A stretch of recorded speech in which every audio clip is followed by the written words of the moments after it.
Selamat datang di podcast Bagi Horor.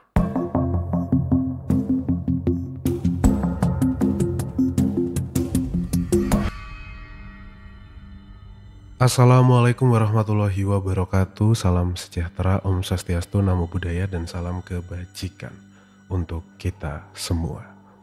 Kembali lagi di podcast Bagi Horor, teman-teman. Tentunya masih bareng aku, Arga, di sini.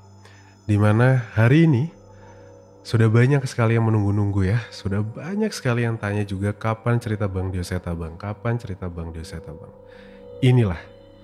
Inilah kita kembali membacakan cerita-cerita dari Bang Dioseta. Nah, untuk awalan nih, untuk memulai, ada satu cerita dari Bang Dioseta berjudul Kampung Mati Sekar Mayang. Cerita yang gak terlalu panjang dan aku akan bawakan di episode kali ini. Kampung Mati Sekar Mayang. Ini semacam petualangan singkat dari Danan dan Cahyo ya. Siapa yang udah kangen nih sama Danan dan Cahyo nih? Gokil, aku udah kangen. Jujur aku udah kangen sama Danan sama Cahyo. Kangen gitu rasanya. Udah lama gitu kayak gak ketemu. Semua aku tuh kalau baca cerita ya, aku tuh berasa ketemu gitu sama orangnya. Nah ini kayak udah lama gitu gak ketemu. Kayak kangen, kayak apa kabar ya Danan sama Cahyo ya. Nah hari ini kita akan bacakan Kampung Mati Sekar Mayang, cerita dari Bang Dioseta. Terima kasih Bang Dioseta sudah membagikan cerita Kampung Mati Sekar Mayang ini di podcast Bagi Horor.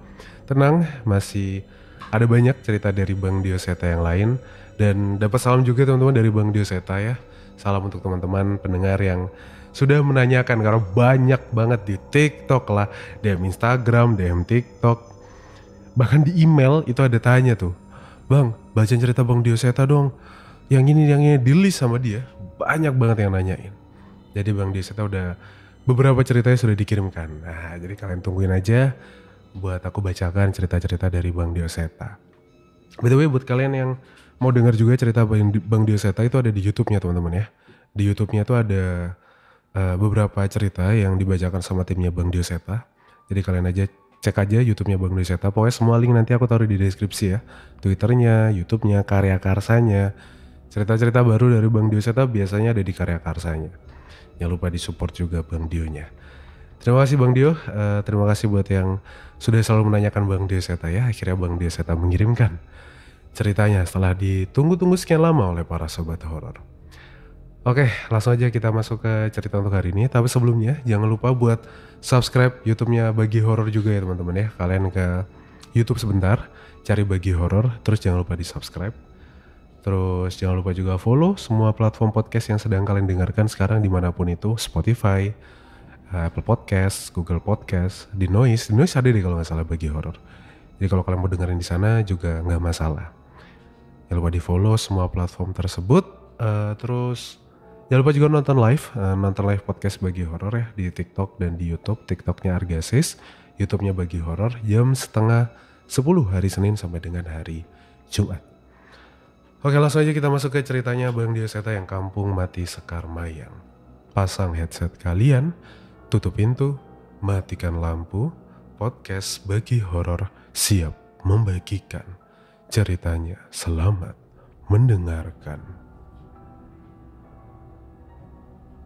Kampung Mati Sekar Mayang Part 1 by Dioseta. Wong mati raiso obah, yen obah medeni bocah.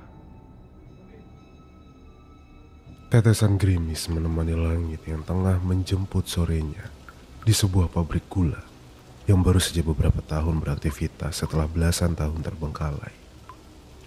Seorang karyawan perempuan berdiri tertegun menyaksikan sosok makhluk perempuan kurus, kering, yang berdiri terbalik di tengah hujan. Ia berjalan dengan tangannya memainkan tubuhnya sambil menyeringai. Takut. Seketika perasaan cemas muncul saat mengetahui keberadaan sosok yang janggal itu. Karyawan itu pun tak mampu menahan rasa merindingnya yang membuat tubuhnya kaku. Tapi itu hanya sementara. Setelahnya, sosok itu pun menghilang dan senyuman yang aneh terukir di wajah karyawan yang mulai terlihat pucat itu. Aroma kopi hitam tercium semerbak di pos pantau pabrik gula. Suara gerimis yang menemani sore terasa begitu tenang setelah pergantian shift.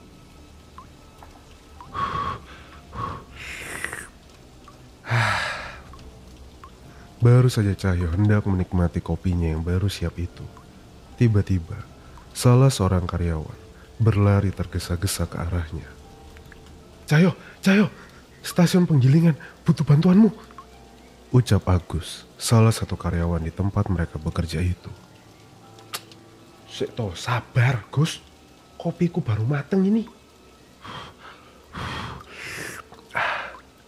Sudah, ayo cepat, darurat ini, ada kejadian lagi. Tanpa memperdulikan perkataan Cahyo, Agus menarik tangan Cahyo yang masih ingin menikmati sorenya selepas menyelesaikan shiftnya itu. Mau tak mau, Cahyo pun terburu-buru meletakkan gelasnya dan mengikuti permintaan Agus. Pemeneh toh, paling itu si Sri iseng lagi. Emang Danan kemana? Justru Danan yang minta aku manggil kamu. Kayaknya dia juga kerepotan. Mengetahui kebenaran itu, Cahyo pun tidak lagi mencari alasan dan buru-buru menghampiri tempat yang dimaksud. Baru saja memasuki tempat itu, Cahyo sudah disambut dengan suara teriakan mengerikan dari salah satu karyawan perempuan. Cahyo mencari asal suara itu dan mendapati bahwa suara itu berasal dari seseorang yang merayap di sudut dinding pabrik gula. Mata perempuan itu melotot, wajahnya pucat dan semakin tirus. Kulitnya mulai menghitam, pengaruh dari sosok yang merasukinya. Bajigur, ini Wati kenapa? Demi apa meneh kuwi? Demi apa lagi? Spontan Cahyo kaget melihat Wati, teman karyawannya bertingkah seperti itu. Kayaknya setan dari luar, Jul. Makanya aku manggil kamu buat mastiin. Balas Danan. Cahyo mendekat memperhatikan sosok Wati yang wajahnya mulai terlihat semakin pucat dan mengerikan.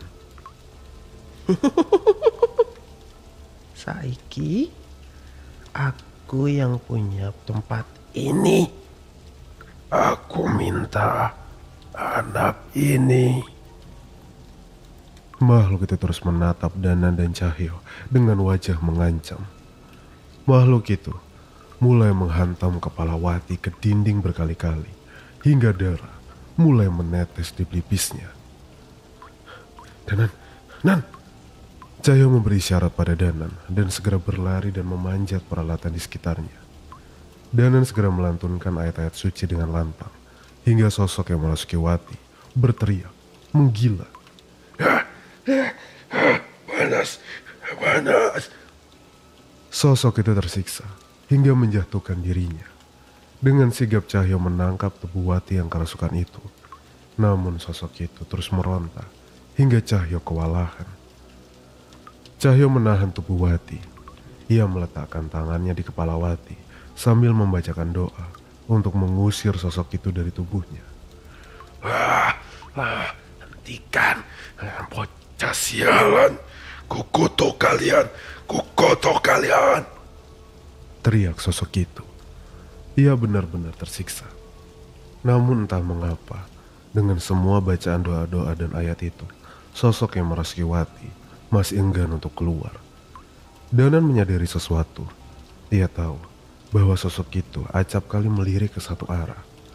Ia seperti ketakutan akan sesuatu. Danan mencoba memeriksa ke arah makhluk itu melirik, arah jendela belakang. Dan benar, sosok bayangan anak kecil tengah berdiri di sana sambil mengawasi Wati. Siapa itu? Danan berlari menuju jendela. Namun sebelum sampai ke sana, tiba-tiba sosok itu menghilang. Mas, mau main sama saya? Suara anak kecil terdengar begitu dekat dengan telinga Danan. Namun Danan tak melihat sosok apapun di sekitarnya. Yang kalah dikubur hidup-hidup. Di situ, seketika Danan merasa terancam. Ia tidak melihat keberadaan sosok itu, tapi ia merasa bahaya yang mengancam dirinya. Cahyo, hati-hati. Danan memperingatkan Cahyo sambil menjauh dari jendela itu. Tapi semua terlambat. Tubuh Wati sudah kaku, dengan mata yang melotot dan mulut yang menganga. Roh itu sudah tidak menguasai tubuh Wati. Namun ada yang ia ambil dari tubuh itu. Sukmo Wati. Di tengah kebingungan itu, mereka melihat ke arah keluar dan menyadari langit sudah mulai gelap. Sosok setan perempuan itu pergi dengan berjalan terbalik, dengan wajah ketakutan, bersama sosok roh anak kecil di sebelahnya. Namun, bukan itu yang mengerikan. Sukmawati yang tak berdaya diseret oleh sosok setan bocah yang membuat Danan merasa terancam itu. Mengetahui Danan dan Cahyo hendak mengejar mereka, sang setan anak kecil itu menoleh. Wajahnya terlihat jelas di bawah rintikan hujan. Wajah yang hancur dengan lubang mata yang bolong dan diisi oleh seekor ular. Kita main ya. Sukmo Mbak ini hadiahnya. Saya tunggu Di kampung Sekarmayang.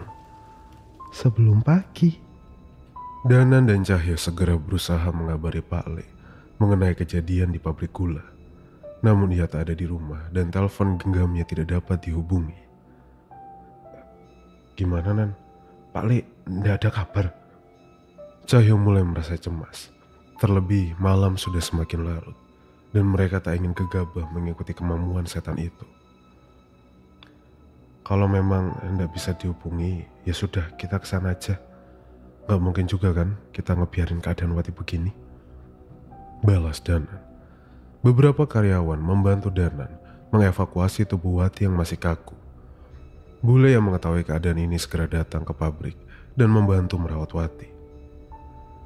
Kalau kalian mau pergi, harus hati-hati. Jangan lengah.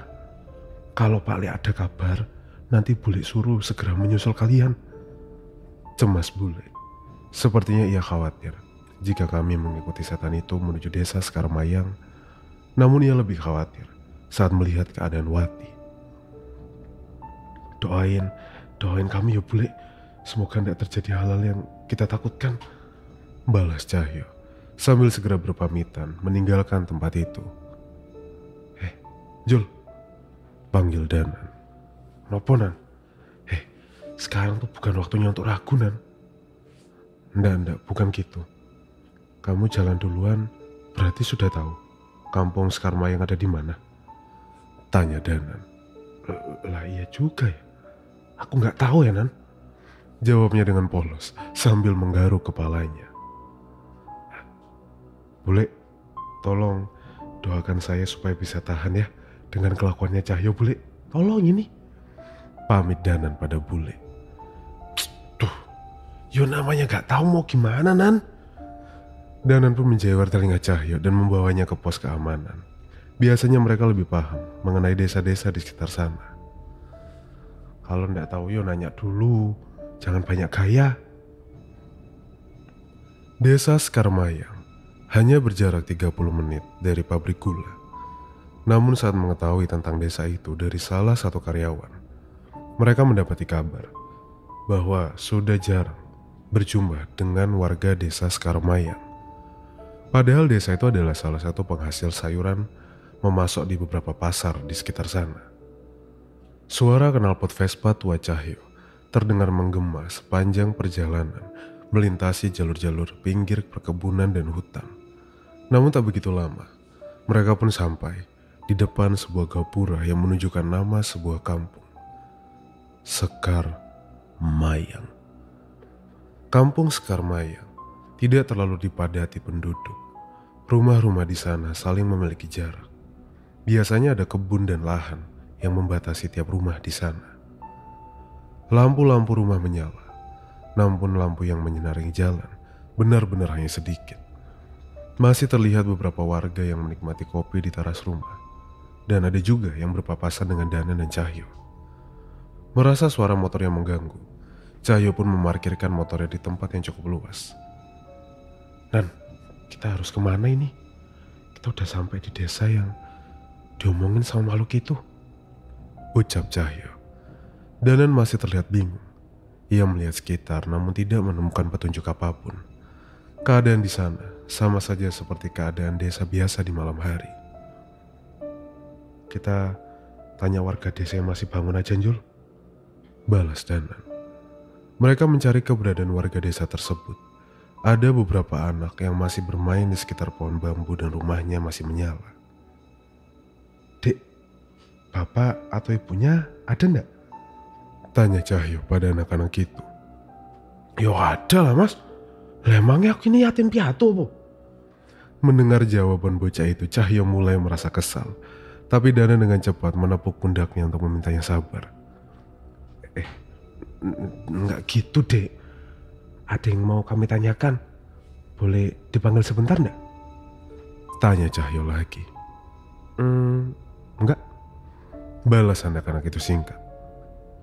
Nan, kalau ini tak pukulin buat ngasih pelajaran, dosa enggak sih, Nan? Hah?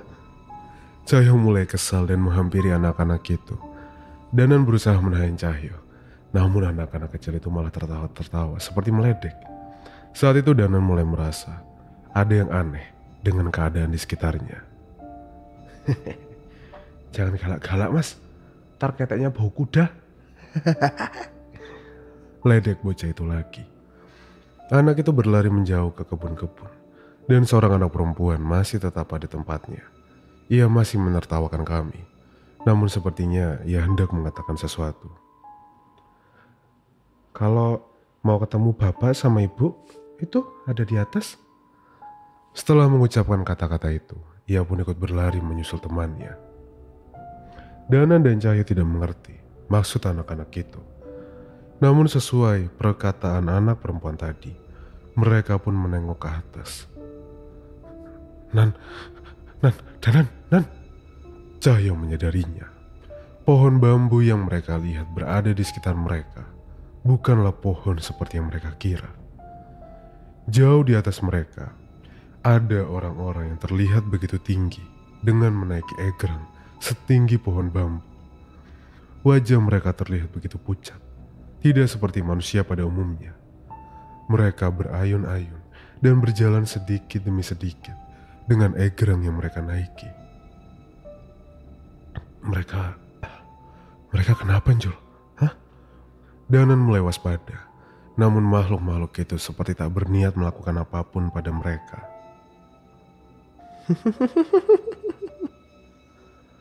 Suara anak kecil itu terdengar lagi, menertawakan Danan dan Cahyo. Saat itulah mereka tersadar bahwa mereka berada di tempat yang mereka tuju. Berarti dari tadi yang kita lihat bukan manusia, ucap Danan. Cahyo setuju. Mereka pun melihat sekitar dan menyadari pemandangan yang berbeda. Tiba-tiba, rumah yang mereka lihat berubah menjadi tua dan sudah ambruk. Tak ada lampu-lampu yang menyala, namun bulan purnama bersinar begitu terang, menyinari desa yang mulai berkabut itu. Kampung ini sudah mati, ucap Cahyo. Mereka pun berjalan dengan hati-hati, menghindari makhluk-makhluk yang berdiri di atas egrang itu. Mereka mengikuti arah anak-anak itu, sambil mengawasi sosok-sosok yang berada di atas bambu itu akan mengincar mereka tiba-tiba. Saat makhluk-makhluk itu tak terlihat lagi dari pandangan mereka, mereka pun mempercepat langkah mereka, mengikuti suara tawa anak-anak kecil itu. Tawa-tawa itu terdengar di antara hutan-hutan berkabut di sekitar mereka. Nan, ini makin gak beres, Nan, ucap Cahyo. Terus mau gimana? Kita balik? Nggak mungkin lah. Kita ninggalin Wati. Kita harus pulang bawa Sukmawati. Cahyo masih kukuh dengan pendiriannya. Mereka pun melanjutkan perjalanan dan mulai mendengar suara keramaian tak jauh di hadapan mereka. Hentian, aku yang lompat. Sekepala ya. Jangan curang loh. Suara anak-anak terdengar begitu ramai. Malam hari, dan saat itu suasana benar-benar berkabut. Sudah jelas, itu bukanlah suara anak-anak manusia. Roh anak yang menculik Sukmawati mungkin ada di antara mereka, Nan. Harap Cahyo. Danan mengangguk mengharapkan hal yang sama. Ia masih mengingat wajah roh anak kecil di pabrik gula yang mengerikan, dan bahkan mampu membuat setan yang merasuki hati itu ketakutan. Mas. Belum sempat mereka melangkah lebih jauh, tiba-tiba terdengar suara anak yang memanggil mereka dari belakang. Danan dan Cahyo menoleh, dan seketika mereka tersentak saat melihat sosok di belakang mereka. Dari balik kabut, tiba-tiba muncul sosok anak bertubuh kurus, jangkung, yang sedikit lebih tinggi dari mereka. Ia memeluk sebuah kepala di dadanya. Tinggalkan kampung ini selagi sempat. Sosok itu berkata tanpa mencoba mendekat. Danan dan Cahyo melongo melihat sosok yang membuat mereka setengah merinding itu. Mereka tahu, anak jangkung itu bukan hantu biasa. Namun mereka cukup lega saat tahu setan itu tidak berniat menyakiti mereka. Apa maksudmu? Itu kepala siapa? Danan mencoba memperjelas maksud setan itu. Ini kepala adikku. Kalian pergilah, kecuali kalian ingin menjadi bagian dari kami. Sosok itu kembali, kemudian berjalan ke dalam kabut dan perlahan menghilang. Adik. Cahyo mengerutkan dahinya. Ia mulai menebak-nebak mengenai desa ini. Waktu kalian tidak banyak. Tiba-tiba wajah sosok itu muncul lagi dengan tiba-tiba sambil berteriak tepat di sebelah wajah Danan dan Cahyo. Mereka yang kaget pun terjatuh lemas, namun sosok itu kembali menghilang begitu saja meninggalkan mereka. Wajah Danan dan Cahyo pucat. Mereka tak menyangka dengan kemunculan sosok itu. Mereka pun mengatur nafas sebelum kembali berdiri dan memutuskan apa mereka akan mengikuti keinginan setan itu. Kayaknya sesuatu yang mengerikan terjadi sama warga kampung ini, Nan. Ucap Cahyo.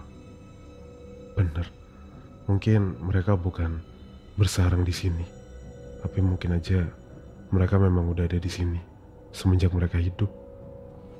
Danan dan Cahyo mulai bimbang. Mereka memikirkan semua kemungkinan. Kita lanjut kanan? Tanya Cahyo. Iya, tapi perkataan setan tadi juga jangan sampai kita abaikan. Jangan lengah. Mereka pun kembali melangkah menuju asal suara anak-anak itu. Samar-samar, Danan dan Cahyo merasakan bahwa sosok tadi masih berada di sekitar mereka dan mengawasi mereka. Pegangnya kurang tinggi. Wah, kebanyakan gaya kamu. Nanti jatuh loh. Saat mereka menembus kabut, mereka disambut dengan pemandangan anak-anak kecil yang sedang asik bermain di bawah cahaya bulan yang diselimuti kabut. Sayangnya, anak-anak yang mereka lihat semua berwajah pucat dan berpakaian lusuh. Luka borok dari tubuh dan meneteskan darah menghiasi tubuh mereka. Habis leher sekepala ya?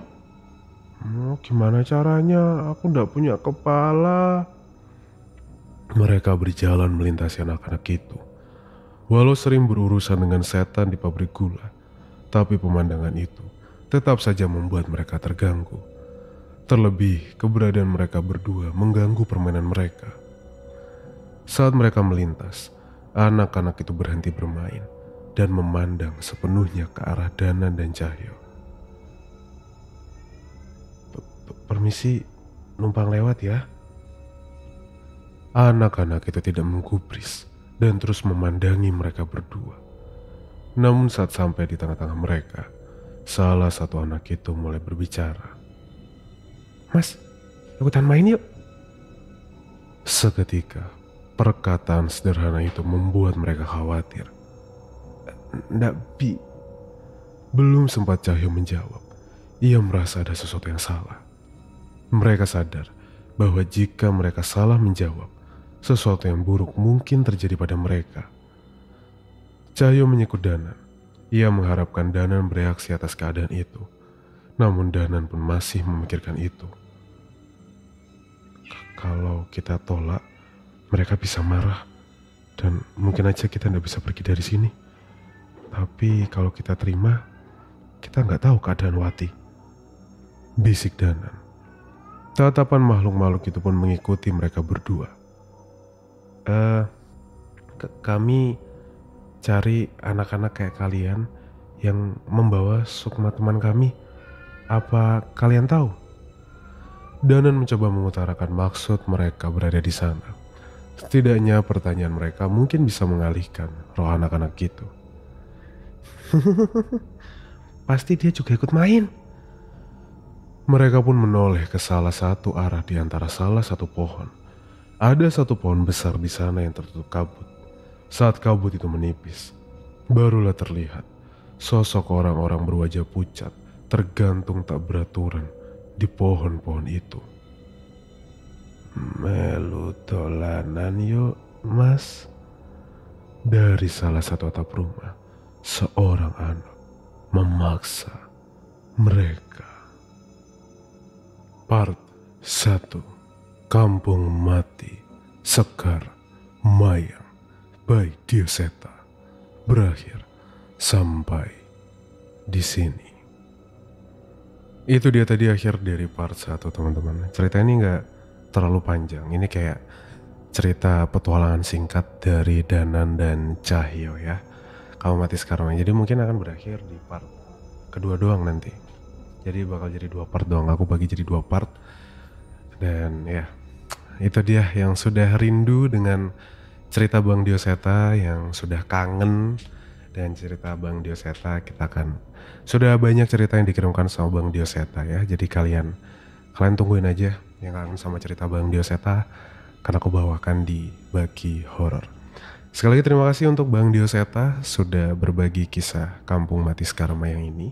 Seperti biasa ya, YouTube-nya Bang Dioseta, Twitter-nya, karya karsanya, semua ada di deskripsi dari episode ini. Wah, udah lama nih gak bilang gitu nih. Ada di deskripsi dari episode ini. Jangan lupa disupport karya karsa Bang Dioseta, di subscribe juga YouTube-nya. YouTube-nya Bang Dioseta banyak cerita-cerita baru ya. Banyak cerita-cerita baru yang dibacakan oleh timnya Bang Dioseta. Jadi kalian jangan lupa tonton juga teman-teman. Jangan lupa juga subscribe YouTube-nya Bagi Horor ya. Ke YouTube sebentar, terus dipencet subscribe Bagi Horor. Terima kasih semuanya. Mohon maaf kalau ada salah-salah kata selama bercerita. Kita akan ketemu lagi di part selanjutnya. Ingat, anggap saja cerita di podcast Bagi Horor itu cuma hiburan semata. Ambil positifnya dan buang negatifnya. Wassalamualaikum warahmatullahi wabarakatuh. Selamat malam dan selamat istirahat.